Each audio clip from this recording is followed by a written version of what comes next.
Good morning to Wedgwoodians and visitors and anyone who's listening after this has been recorded. We're glad you're here. We start our Sunday morning with our announcements. Announcements and upcoming events for Wedgwood. We first of all want to remember, and I want everybody to know we lost a very good member and someone we all love this week, Bill Van Fleet. His memorial service will be on Saturday, March 27th at 2 o'clock. It is being held on Zoom, and the link is posted already on our Facebook page. You need to register to attend just because they want to know who is attending, and then you will get the link to attend. But I have been asked to help plan the service and to say a few words during the service. So I hope that some of our Wedgwood folks will come to the service as we remember our member and beloved friend, Bill Van Fleet. Next Sunday, Cynthia Wallace will be speaking, and her title is Keep Leaping, and she's talking about leaps of faith and how we have to take risks and we have to take a chance as she has done in her life. She grew up in a small town in Georgia in a little house that had no street name, and has last year ran for the congressional seat in North Carolina. So she has an amazing and inspiring story that I think we will all enjoy hearing next week. So be sure that you are with us then. Cynthia Wallace. And then the next Sunday is Palm Sunday, and I will be speaking. And then on April the 4th, Easter Sunday, LaWanda McDowell will be speaking. Our book club is just a fantastic place to be on Thursday evening. We are finishing the book Begin Again.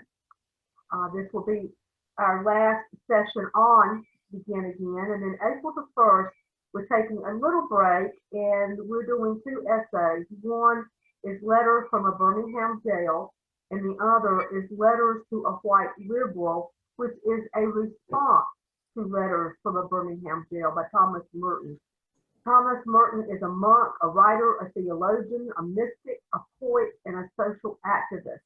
So I think it's going to be really interesting to study these two pieces of writing together. So be sure to join us on April 1st.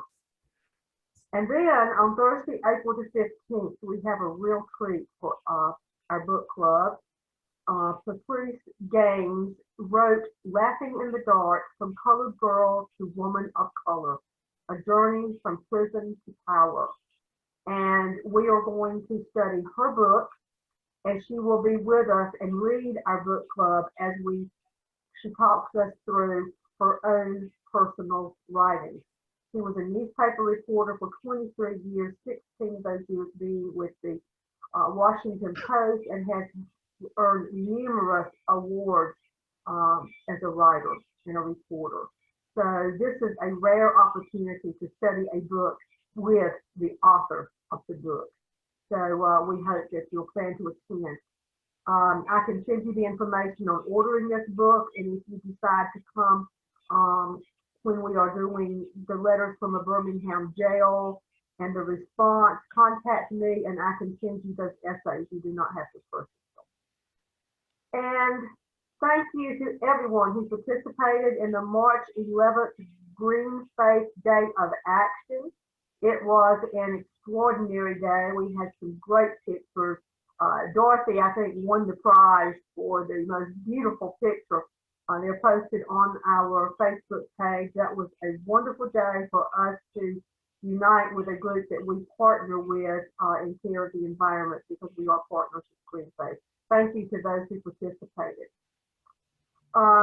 Activities that we have, I will going to let Liz speak to some of these. You know about the non-discrimination ordinance, and that we are writing emails to our city council, county commissioners. That's all on our Facebook page, and it was all in your newsletter. You also are aware of our adopting a resident at Queen City Assisted Living. That information you also have. but I'm going to I'm going to ask Liz if she will speak to the coming soon and anything else she wants to share from social justice. Thanks, Melba.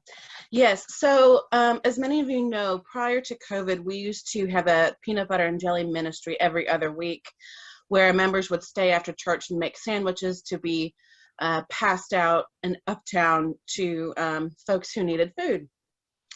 Well, obviously things are looking a little bit different with COVID, but I had the idea to partner with Charlotte Atheists and Agnostics, and many of you know Kyle, who has come and spoken several times. He is wonderful. His group, once a month on Saturday mornings, goes into Uptown to hand out supplies to homeless folks. And so I thought it'd be a great way to start back up the peanut butter and jelly ministry. And we'll partner with them. So it's only once a month, and they go out on Saturdays. So how it'll work is I'll post the day that they're going to go out, and that week, Wedgwoodians or whoever wants to participate will make peanut butter and jelly sandwiches in your homes, put them in individually wrapped sandwich bags, and then put them back in the giant bag that bread comes in. And I will take it to Kyle and his group for them to hand out on Saturday mornings.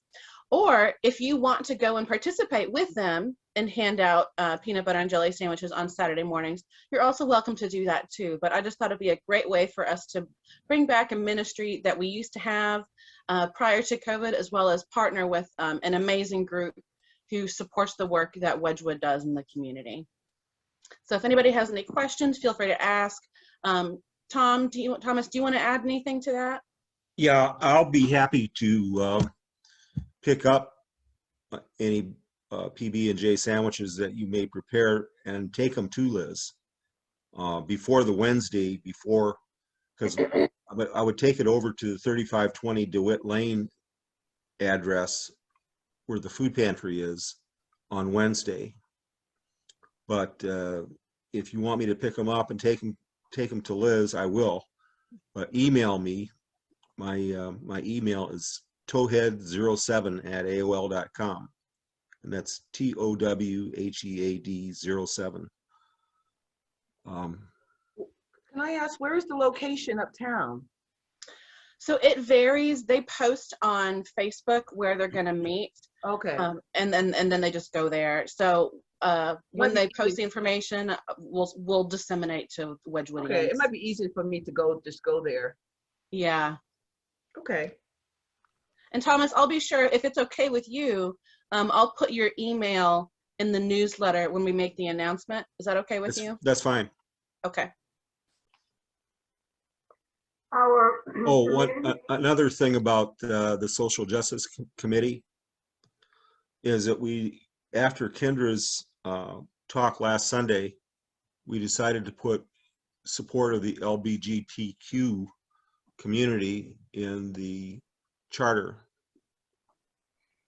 And I will say that anyone who wants to make an impact on the county commissioners can use the website that she mentioned, which is ncisready.org, to send a message to the county commissioners that you want Mecklenburg County to be to have LGBTQ rights. And I did that, and it was pretty simple. When you hit the message box, it automatically fills out a message with appropriate text. I got a thank you note back, and also a thank you note from Lee Altman, who is the county commissioner at large, saying, thank you for your inputs. So anyone can do this very easily. Let's go on to ncisready.org and make an impact. I put the link that Thomas just mentioned in the chat. It's also mentioned in our newsletter, and I believe Melba also posted it on our Facebook group as well. And Thomas, would you like to go ahead and invite people to join the Social Justice Committee? Oh yes, one of the goals is to have a bigger committee. We have a total of 4 people involved at present, and the more the merrier. And the next meeting is on April 13th, and the committee meets at 6:30. So contact the church at our email if you would like to be a part of that committee. And we'll send And you. it is by Zoom. Yes. Constitution Revision Committee is meeting monthly. We've really closed that committee for any new members because we are so far along into the revision that it would be hard for anyone to catch up. Donna, maybe you would like to say a few words about the Constitution Revision. Well, we're making a lot more progress than I thought we would when we first started. So we're moving right along, and we're looking at constitutions from the previous Wedgwood Constitution, but also constitutions from other communities such as Sojourners. So it's real, Constitution Committee sounds like something kind of dry, but it's actually been a lot of energy involved. Definitely. And Youth and Children's Committee, Liz? Yeah, so we don't have a date set yet for that, but it will be towards the beginning of April. So if anyone is interested in joining that, right now we rotate around doing the children's moment each Sunday, and we're also working on getting our youth group program together, as well as our Sunday morning children's program. So if anybody's interested, feel free to reach out to our Wedgwood email. Two other committees that are in the process of forming that we would love for you to lead or participate in. The Technology Committee to help us with our technology on Sunday mornings and at other times, and also a Stewardship Committee as to how we can keep funds coming into Wedgwood. It can be through our offerings, but also there are other ways that churches bring money in. I've seen several online auctions. Seen churches sell cookbooks. We've got some great cooks at Wedgwood. So that's what the Stewardship Committee is about. And please know, at Wedgwood, you do not have to be elected to a committee, as many churches do. Anyone that has interest in that committee topic can join the committee at any time during the year. You may be too busy with work right now, but come June, your calendar opens up and you want to join, then you can join. We want everybody at Wedgwood to have participation in leadership roles. Church giving is, of course, a necessity. We need your regular financial support. There are several ways that you can give. One is by mailing your offering. One is by giving by text and by Venmo. And I'm just going to put this in on a little personal note. The day before Bill Van Fleet passed away, he had mailed a check with his offering to the church. So when I picked up the mail, I was really struck by that because Wedgwood was very important to Bill. He believed we needed to support Wedgwood financially. And when I saw that check dated the day before he passed away, a few tears came to my eyes. So it was important to him, and it needs to be important to all of us. Every little bit helps. It doesn't matter what the size of the amount is. It all adds up. And our food pantry. I guess Liz is here. Mm-hmm. Everyone else is here from the food pantry that wants to speak, but yeah, so we continue to serve the community on Wednesday evenings. Service starts at 5:30 and goes until 6:30, but volunteers can start coming at about 4 o'clock. And we're always looking for baggers. We're always in need of donations. You can give financially, or you can also donate food directly. You can either bring it to our location at 3520 DeWitt Lane in Charlotte, or you can email the church or reach out to me directly over Facebook.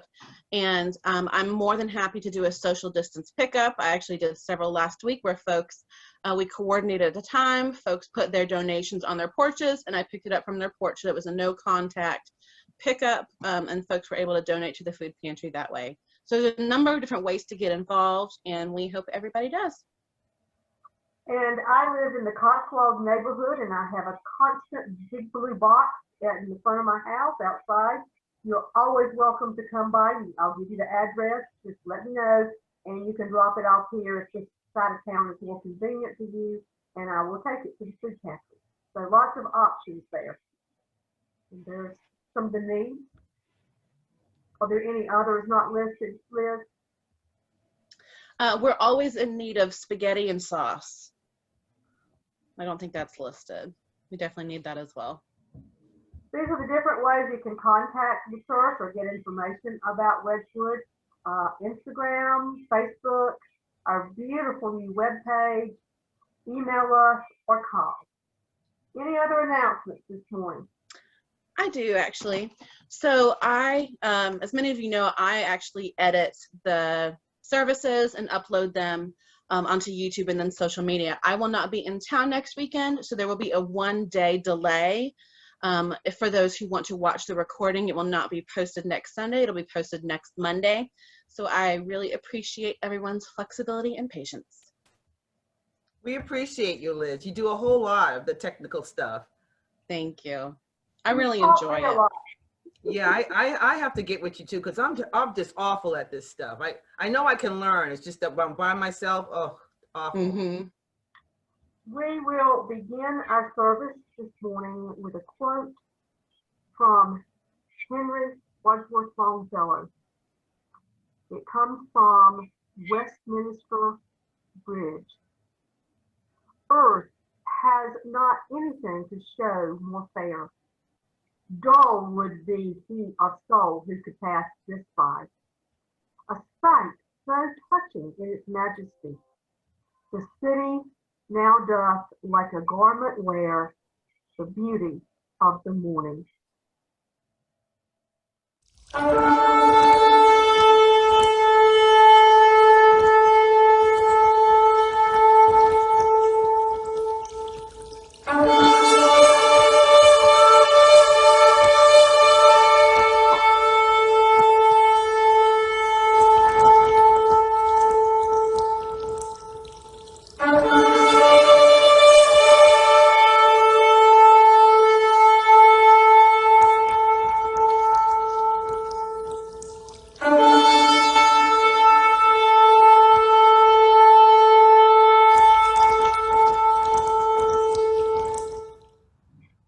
We have so far at Wedgwood that we often play on Sunday mornings to begin our service.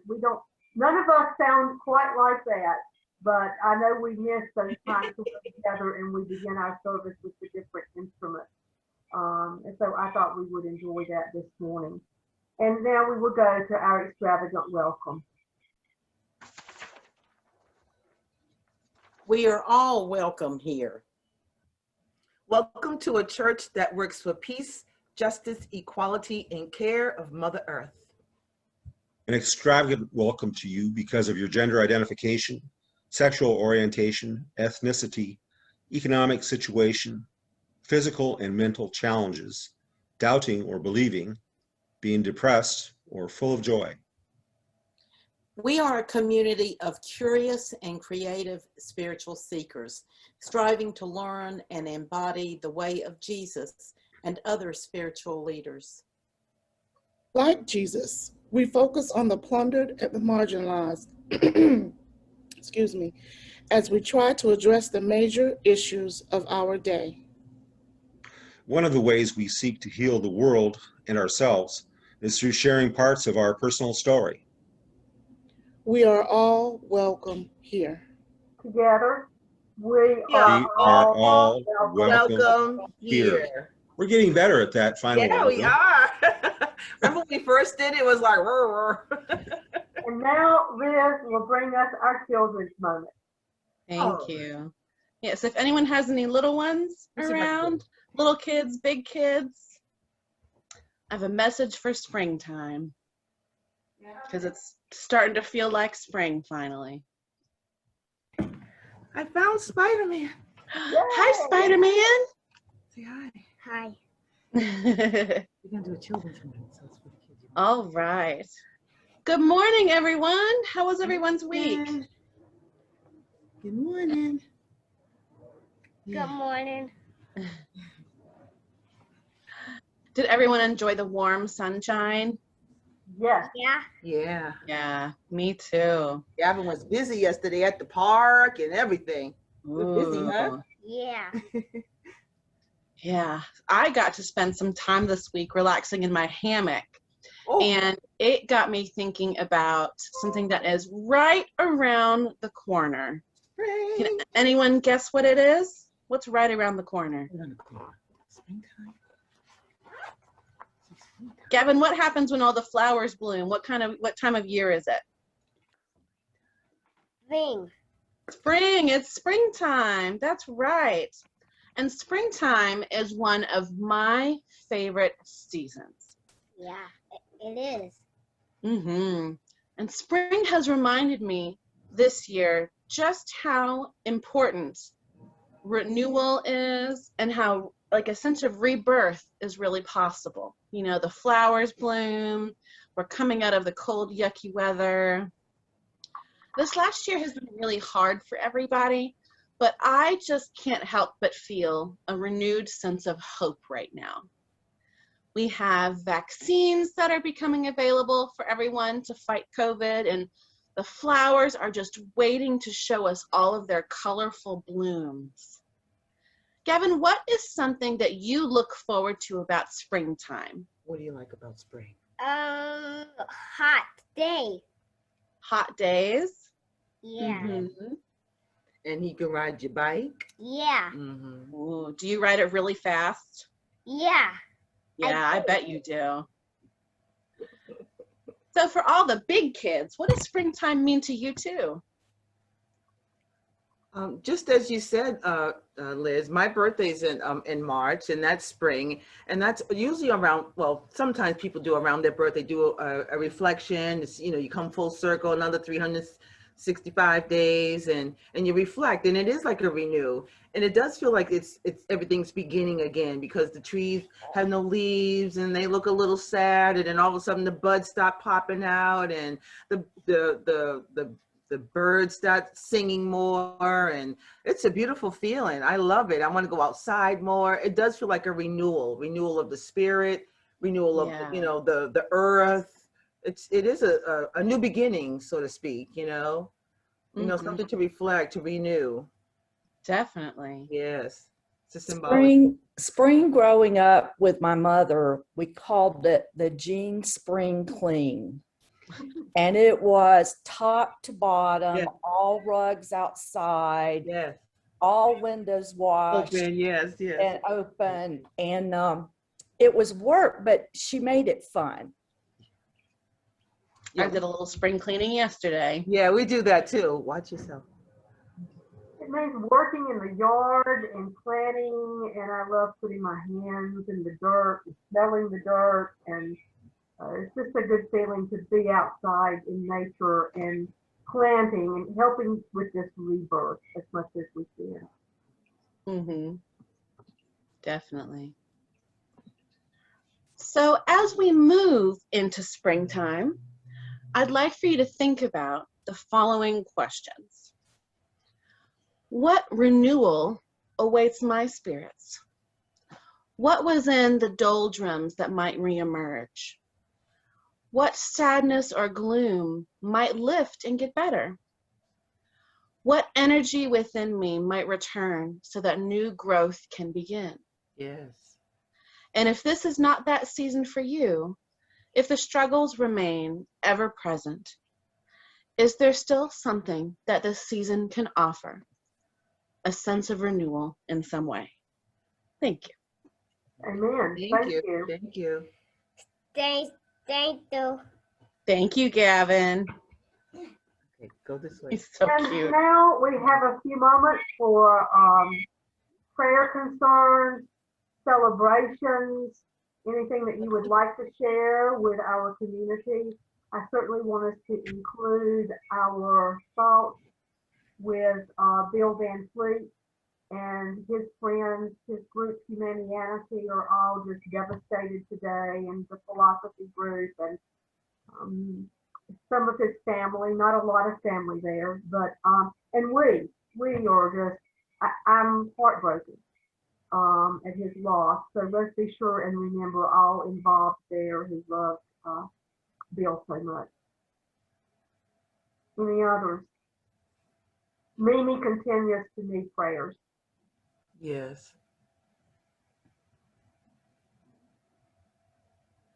If you all would pray for my school, Smithfield Elementary.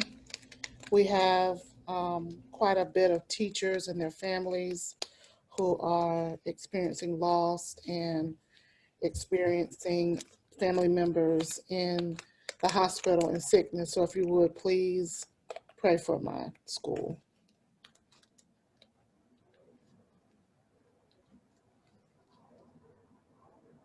I would just ask us to pray for all parents and grandparents who are, dealing with kids at home, kids virtual, going back to school, and some places opening up at work, and some uncertainty about, where their kids are going to be if they have to go into work, back to work. And essential workers have faced that for the whole period. Right. I ask that folks pray for the teens that I work with. I think they're definitely hitting a point where they feel like they have missed out on so much of the high school experience, and they're starting to really experience some grief around that. Prom isn't going to happen. All these milestones that I think we so easily take for granted as far as the high school experience, the teens aren't getting, and they're really feeling like high school may not have the greatest memories now, and that's hard for them. The book we're reading in the book club is called Begin Again. And one of the thesis of that book is that we need to look at beginning again. And we're in a period now in the United States where we are beginning again. Let's do it right. Amen. Any others? I do want to have a celebration. It's my birthday buddy's birthday on Wednesday, so I want to shout out Ashanti, because Ashanti is you're such a light in my life, and I always get cheered up when I see you on Zoom and in person, so I want to celebrate you right now. Thank you, Liz. Thank you so much. I'm excited, and like I was just saying about being renewal, it's as I'm getting older, things change. You look at things differently. You feel different, and right now I feel good, but there's still things you got to work on within yourself. And I'm realizing that. So I'm excited that I'm renewing myself with the help of my daughter. She's really good at this stuff and helping me look at things in different angles. So I appreciate her help, and healing myself and growing and being me and enjoying myself and not to pick on yourself, which I did for a lot part of my life, in your inside voice, and I'm trying not to do that anymore. Now I celebrate myself, it's like, oh, instead of saying sometimes when you make a mistake, oh my God, you're so stupid. No, I'm not stupid. I just made an error. It's like, oh my God, you're so silly. I changed the word, because those words really affect your being, your soul, your spirit. So I talk more nice to myself, so that's fun to learn. So thank you so much for recognizing my birthday. It's a special one. I'll be 58. Good, yay. You look good. Birthday, yes. 58. You reached a good age, Ashanti. 2 more years, 60. Can you believe that? Wow, That's amazing. crazy. So thank you, Liz. And I know you're a Pisces too. So when is yours? When is it? I don't know the date. Mine's actually the day after yours. 18th, yes. Mm-hmm. All right, I'll call you. I'm gonna call you. Sing a little something. Yeah. I want to celebrate Rachel being with us again this morning. Yes, Rachel too. Yes. Coming to us from Ocean Isle Beach. She could have easily said, no, I'm going to the beach. Right. She's at the beach, but she's at Wedgwood, and that is a celebration. Thank you, Rachel. Well, thank you. You'll see whenever I do present that my message today reflects everything that every person has said thus far. Beautiful. So that works out really well. It always does. Any other thoughts? Then we'll go to a few moments, use it as prayer time, use it as meditation time, use it as self-reflection time, or just a few moments to relax.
Amen. Amen. And Amen. now let me introduce Rachel. Rabbi Rachel Smookler is a dear friend of Wedgwood Church. Almost all of us know her now, but for those who don't, she was ordained by the Hebrew Union College Jewish Institute of Religion in 1998. Rachel, her husband Harris, and their 3 children lived in Tokyo for several years, and while there, she had the opportunity to ascend to the role of Chief Rabbi of Japan. After returning to the United States, Rabbi Smookler and her family moved to Rochester, New York, where she served as rabbi to Temple Beth David before moving to Charlotte in 2017. And we welcome Rachel back to Wedgwood with the magic of Midrash. Thank you so much. I'm so honored to be asked again, and happy to be here. And one of the good things, I guess, about this virtual is that this trip that we're on was made last minute. And I could have, as you said, you know what, we're on vacation, I can't do it. But I thought, how in the world could I say that? I have an iPhone, an iPad, and here I am. So I also want to I'm not exactly sure what I taught last time I was with you, but I'm pretty sure it was really like Midrash 101. And we may have discussed Cain and Abel.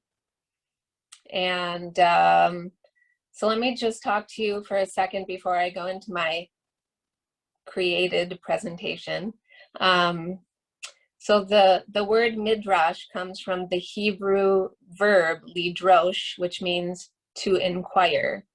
But it's better if you think about it as to investigate.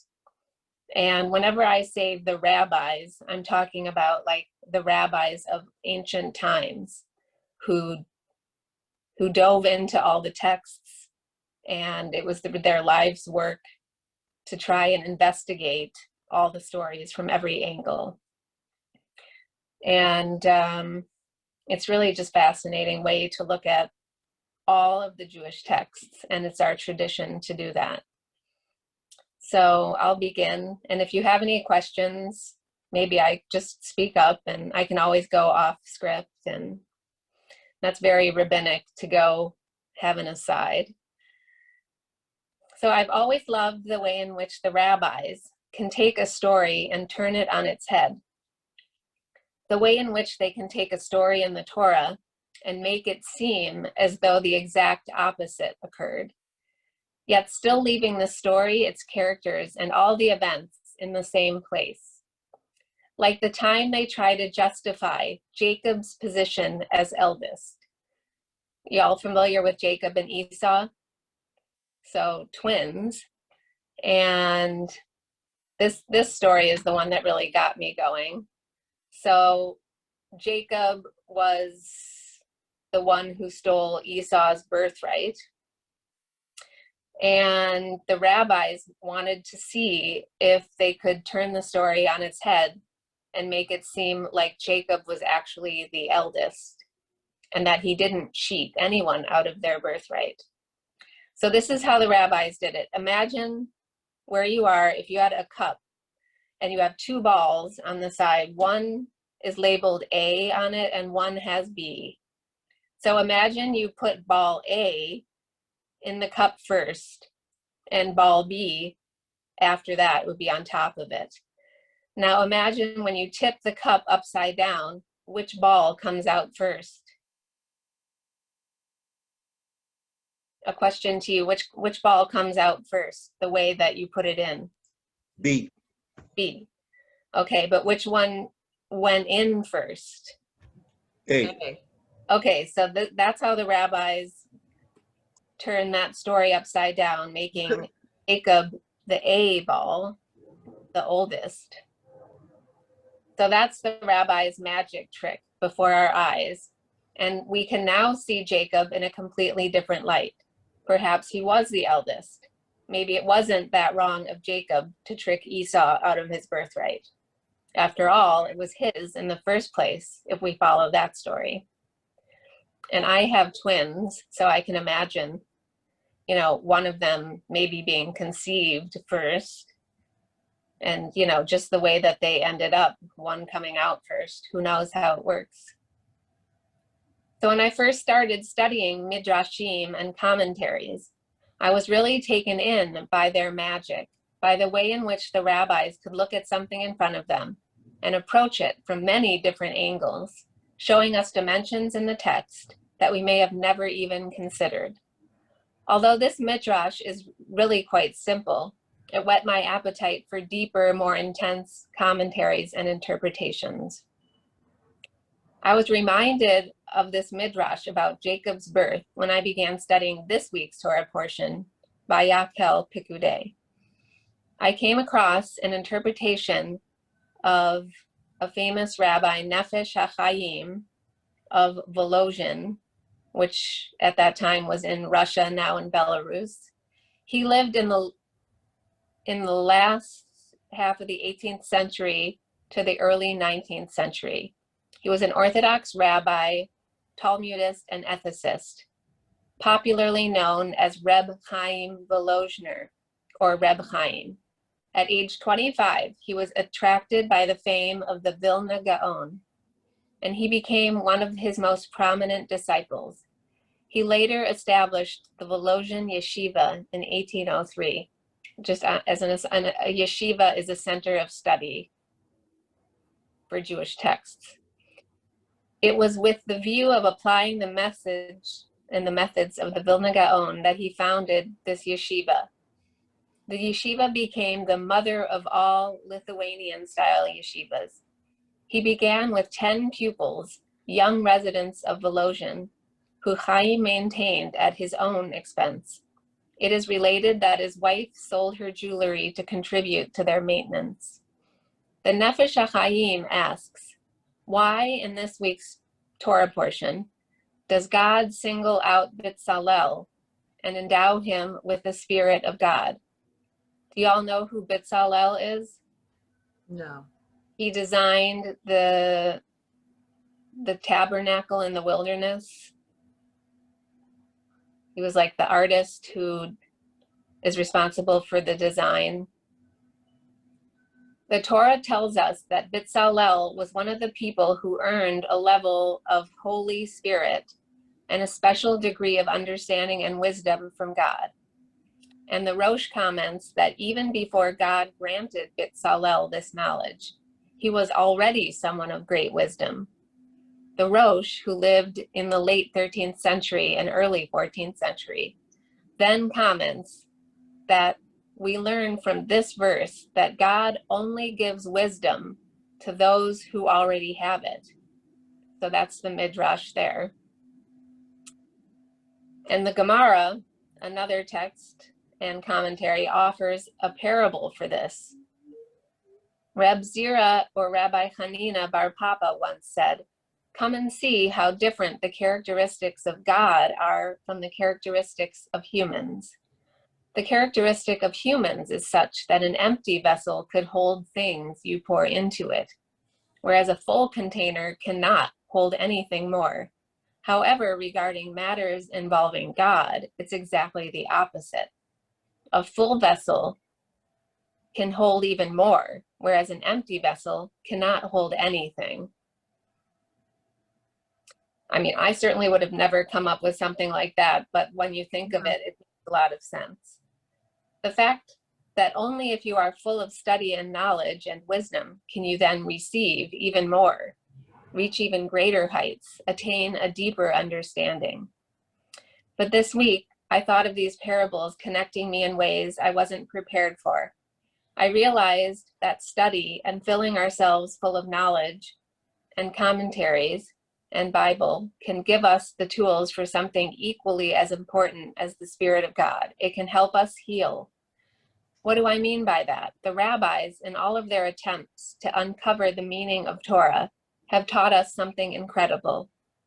A way to look at even the most dire situation in an opposite light, like the story of Jacob's birth and the Midrash of the full cup becoming more full. Does anyone have any questions about anything I just spoke about? I have a question. Maybe I'm not understanding it right, but you said that if you're full of knowledge and you can receive more knowledge and you can be a better person, know more. But if you don't have a lot of knowledge, you can't receive the knowledge, so you can get filled? Well, it's just, it's basically saying that the more full up you are, the more you can receive. Whereas if you're empty, It may be difficult to receive because you're empty? yeah, I don't think it precludes you from learning, because that's totally against any Jewish thought. But I think it's saying that, like, the more you study, the more you gain. And I mean, that makes complete sense. Yes, it does. Like, the more education you have, the more opening and embracing you are. Whereas we can see people who lack education, they're very closed off. I mean, it's like a really great midrash, because it is what we see in people. Yes, that makes sense. Are you aware of any? I think the nuance is that as humans, we would never think, not never, but we wouldn't maybe automatically think that a full cup can take any more. But that's the cool thing about that midrash. Are you aware of any midrash that questions the priority of the first son in terms of being the first, or any midrash that questions the priority of the male? Well, I mean, I think that the rabbis didn't necessarily, I don't know what you mean by first son. You mean any first son? Yeah, like the first son, had, the head of the family got the priority. Did anybody ever question that in the midrash? Well, I think the whole Torah questions it by each time having, like, Isaac becomes Right. the one, right? And he's the younger. The whole thing about Judaism is that it's sort of opposite everything else around it. Right. Well, I was just thinking particularly about this this particular story about, you know, it seems like it'd be easy just to say, well, it doesn't matter who came out first. Right. But the rabbis just keep digging and digging, and they just want to know, like, wait a minute, that doesn't make sense. Yes. You can't have like Jacob/Israel be a trickster. Right. So I think they're trying to find like a legal loophole for Jacob not being a thief. That's my opinion. You know, that like, because we are the children of Israel, of Jacob. And so we want to put that guy in the right light. It's like a rationalization. Yeah, I mean, it is completely. But it doesn't, what matters more is what you do, not where you came from. Right, but they obviously didn't like that he was a trickster. Right. So,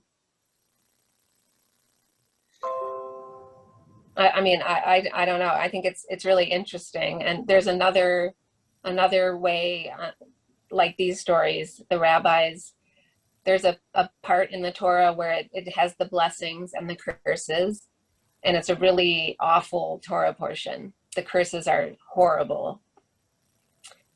And the rabbis, and there's way more curses than blessings, but the rabbis don't like that. And so they make a way to like announce that there's actually more blessings than curses, even though there aren't. And they note that like in the first verse, there's a aleph, which is the first Hebrew letter, and a taf, which is the last Hebrew letter, just like a few words away from each other. And they say that this means that like infinite amount of blessings occur from the fact that like it means basically A to Z. So they try very hard to make things positive. Even though I don't necessarily believe in, I myself have an issue with toxic positivity, I guess you could say. But the rabbis seem to be focused on turning things around. Did they work as a committee? You referred to them as the rabbis. Yeah, well, what's funny, like, so their conversations are recorded in the Talmud, and even all of their, like, are recorded as well. Like when they completely go off topic, that's recorded. And I mean, I guess it was in a way, I mean, it's committee over probably hundreds, if not thousands of years. That's what they did. They sat around and like the word yeshiva, which I mentioned, where the center of study, yeshiva, the word itself comes from the verb to sit. So they really, no word in the Torah is considered to be like extra. So they're very focused on what each word means. Why is this word there? Why is the story like that? And did any rabbis reason, oh, it's great that God would use a trickster, or Moses the murderer, or David the adulterer? Did any of them take that path? I mean, I'm sure there's something out there. I mean, I can't think of any off the top of my head, but I mean, I think that it was interesting to use Moses, right, who had a speech impediment, to be the mouthpiece. Right. So, I mean, I think there's something there for the underdog. That's why the second son becomes right. the burden holder. So I think Judaism somehow liked to raise up the underdog. Mm-hmm. So in that sense, I see it. Yeah. I think they liked irony. Yeah, every character seems to have a huge flaw. Yeah. You know? I think it's one of the just most admirable things about Hebrew scripture is there's not an attempt to clean it up. Right. Yeah, I mean, it definitely makes it approachable. It's like, I mean, the stories are worse than stuff that happened, like in Dynasty. Yeah, It's yeah, like a soap opera, I think. And it makes sense because these stories were told orally and you want to capture people's attention. And I don't think you capture their attention by having perfect characters. yeah. And I really see this in contrast to a lot of Christians, which I think is so unhealthy in Christian scripture. I think the beauty of the Talmud and the Midrash that it is a conversation. It is the dialogue. Right.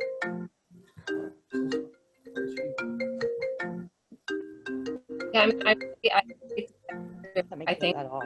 Chris, how do I all get aren't perfect. that off? Sorry. Oh, going. So is it frozen, or is the dialogue continuing? Yeah, we can write modern. I mean, every time I write a sermon, I'm basically writing a new midrash. And I'll give you an example. A few years ago, when the gender identification, not controversy, but issues were kind of more in the news, I looked at the Torah portion for the week, and thankfully we have like something every week that the whole Jewish community is looking at.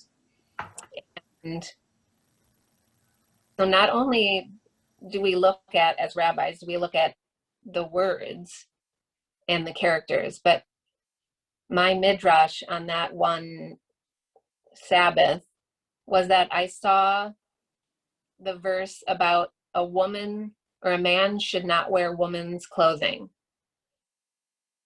And it was sandwiched between two completely random other verses having nothing to do with that.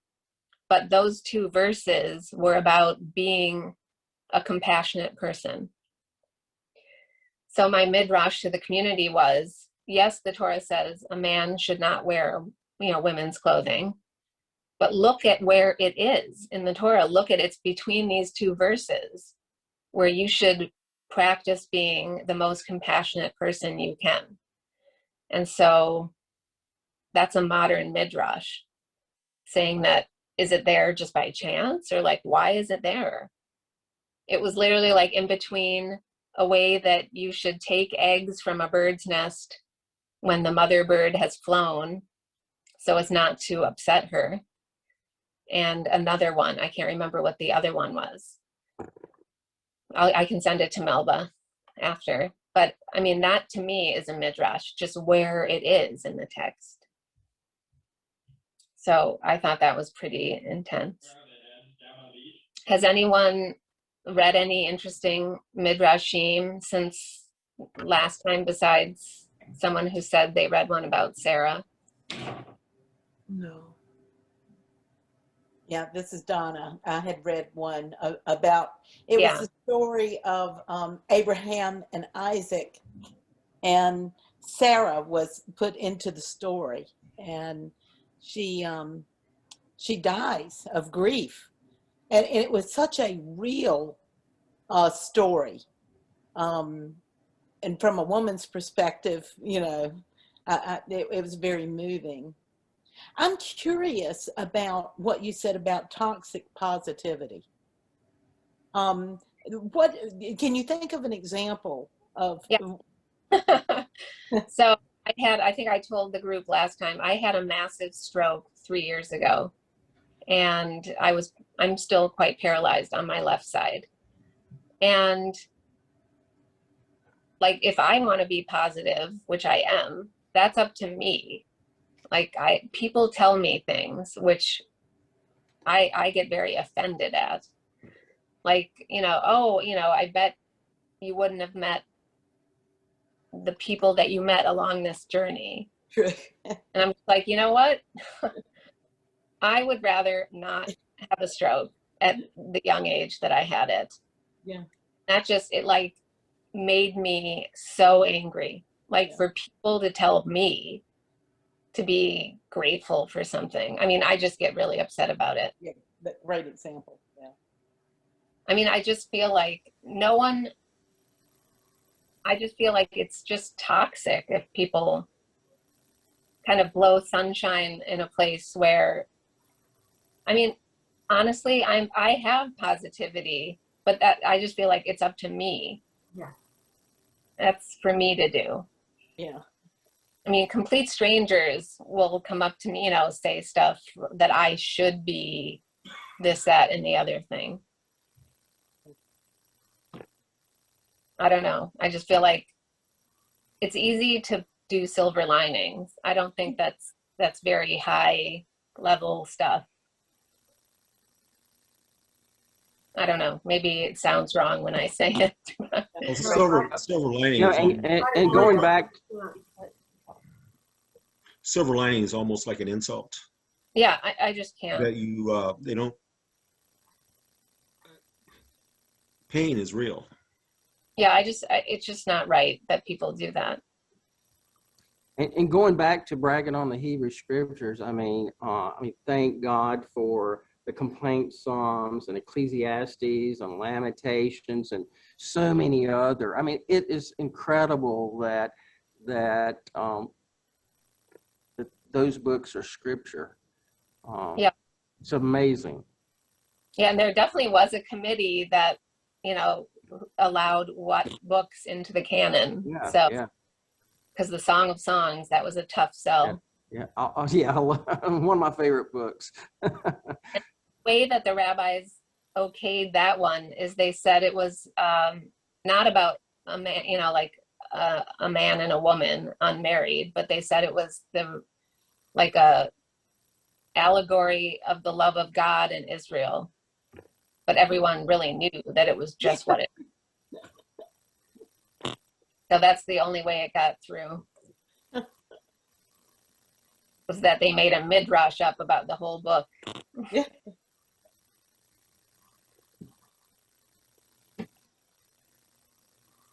Yeah, it's like humanity gets represented finally. Yeah. You know? Do you think they had a sense of humor? Oh yeah, definitely. I mean, even the it's way like that we put this in, but ha ha ha. so I mean, I think even the way they do like the Jacob and Esau ball story, I think is pretty funny. Yeah, I think they do. I think Jewish humor is very real. What I love about the tradition of the Midrash is the conversation continuing. And I think too often in Christian tradition, it's well, you're just interpreting it yourself, or you're just listening to the minister. It's not a collective dialogue from a lot of learned people. You see some of that, but you know, we really like Jill Levine at Amy Jill Levine at Vanderbilt, who, you know, brings more of a rabbinical like tradition to how she views New Testament. She's Jewish, but it's phenomenal just to read some of her writings.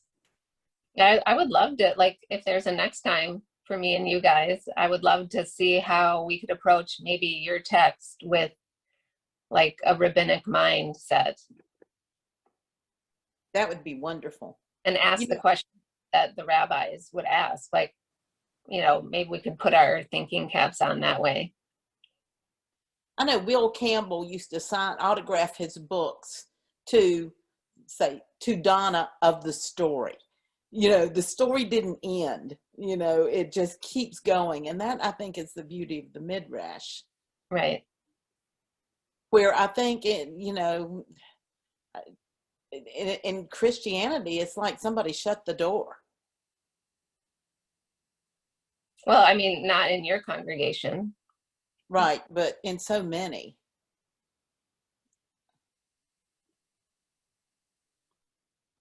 Yeah, I mean, believe me, there are strains of Judaism where it's very rigid. So, it exists everywhere. But even within that rigid framework, they study the great thinkers. So I don't know what they do with it, but they're still quite rigid. Which is why I could never think to be a part of their organization. A quote I heard yesterday, and I don't know who to attribute it to, is the problem, with man, the problem with people is we get old too fast and we get wise too late. And I just thought that was a statement on human. Now, I've known kids that are very wise, and just have that wisdom that you're like, wow, that's an old soul in a young mind. But for many of us, there's things I'd like to think I'm wiser about now than when I was, 16. Yeah. I have to go to the beach in a few minutes. You should enjoy. Your family's ready to have some relaxation. It's great that you did this morning. Thanks for your generosity this morning. I was so excited to hear that you were going to be back, and hopefully you will come back and we can do some Midrash with some of our New Testament stories. Yeah, and I'd love maybe if someone wanted to send a text. Yeah. Or she could forward it to me. Yeah. Ideas of that, or I could myself kind of pick it apart. Yeah, that'd be wonderful. Yeah. So congratulations on those who got the vaccine. It was great to see you guys again. And thank you for having me. We will Thank you for your time. and get a text to you. Okay, and I'll send you some stuff. That'd be wonderful. Okay, Thank you. Thank you very much. Thank you so very much. Thank you. And now we'll go to Ashanti for our closing music, and then we'll have our benediction. Thank you. That was beautiful, huh? And I think the song that I have Gavin here in the peanut gal. He says, yeah, that was beautiful. But the song is about love and healing and compassion, and that's it. Love, healing, compassion. Hope it's not too loud. Listen to the words. Test this. Can you hear it? Test. Seeds of bitter root will grow bitter fruit. A tree without its limbs, where's the righteousness? It's better to be lowly, where did the oppressed? Whatever's in our heart, our life will reflect. Help us to be planted in you, Lord. No matter how long the road, even when it's not comfortable. If we don't love it, then we don't have love. Let love lead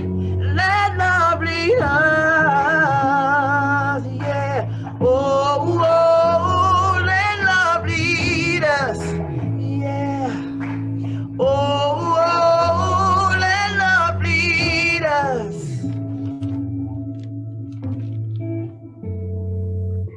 He wasn't born a thug, a mother's only son, who Father none knew. Where does he turn to? Something fill that space. Streets and doctrine, the love of God he craves. We can't turn him away. No matter how long the road, even when it's not comfortable. And we don't love him and we don't have love. Let the love lead. Let love lead us. Yeah. Let love lead us. Yeah. Oh, let love lead us. Yeah. If we are in Christ, there's no black and white, there's no left or right. God, give us your eyes, help us to erase the bitterness and hate, so there is only love. If we are in Christ, there's no black and white, there's no left or right. God, give us your eyes, help us to erase the bitterness and hate, so there is only love. No matter how long the road, even when it's not comfortable. Without love, we don't have no love. Let love lead. Let love lead us. Yeah. Oh, let love lead us. Yeah. Let love lead us.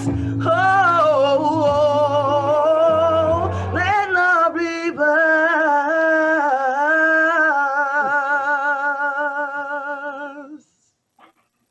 Beautiful. Thank you. We'll have our benediction. Your gifts, whatever you discover them to be, can be used to bless or to curse the world.